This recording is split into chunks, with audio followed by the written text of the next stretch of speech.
गुप्त साम्राज्य की स्थापना लगभग 320 ईस्वी से 550 ईस्वी के बीच हुई। इस काल को भारत का स्वर्ण युग कहा जाता है, क्योंकि इस समय कला, साहित्य, विज्ञान और संस्कृति में अद्भुत प्रगति हुई। गुप्त वंश के संस्थापक थे श्री गुप्त, लेकिन वास्तविक विस्तार हुआ चंद्रगुप्त प्रथम के शासन में। उन्होंने महाराजाधिराज की उपाधि धारण की। चंद्रगुप्त प्रथम ने लिच्छवी वंश की राजकुमारी कुमार देवी से विवाह कर राजनीतिक आधार मजबूत किया। गुप्त संवत यानी 320 ईस्वी की शुरुआत की। समुद्रगुप्त को भारत का नेपोलियन कहा जाता है। प्रयाग प्रशस्ति, जिसके लेखक हरिशेन थे, में उनके युद्धों का वर्णन है। उन्होंने अश्वमेध यज्ञ कराया और कला तथा कविता के संरक्षक थे। चंद्रगुप्त द्वितीय, जिन्हें विक्रमादित्य भी कहा जाता है, ने शक शक्तियों का नाश किया। उनके दरबार में नवरत्न शामिल थे, जिनमें कालिदास प्रमुख थे। फाहियान नामक चीनी यात्री उनके शासनकाल में भारत आया।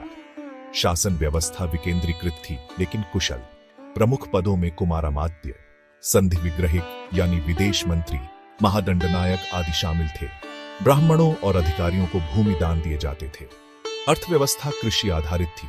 आंतरिक और समुद्री व्यापार दोनों में प्रगति हुई।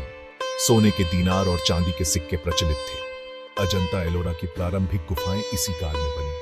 देवगढ़ का दशावतार मंदिर और नागर शैली का विकास हुआ। संस्कृत साहित्य में कालिदास, विष्णु शर्मा और भास जैसे रचनाकार हुए।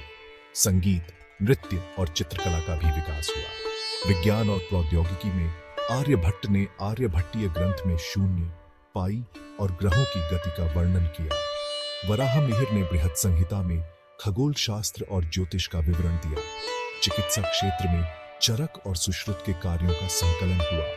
गुप्त साम्राज्य के पतन के मुख्य कारण थे हूणों के आक्रमण, जिनमें तोरणमाण और मिहिरकुल प्रमुख थे, कमजोर उत्तराधिकारी और सत्ता का विघटन तथा क्षेत्रीय शक्तियों का उदय। यूपीएससी प्रीलिम्स के लिए महत्वपूर्ण बिंदु हैं शासकों के नाम और उपाधियां, स्थापत्य, साहित्य और विज्ञान की उपलब्धियां, अर्थव्यवस्था और सिक्कों से जुड़ी जानकारी, प्रशासनिक पद और प्रशस्तियां, विशेषकर प्रयाग प्रशस्ति और विदेशी यात्रियों का वर्णन।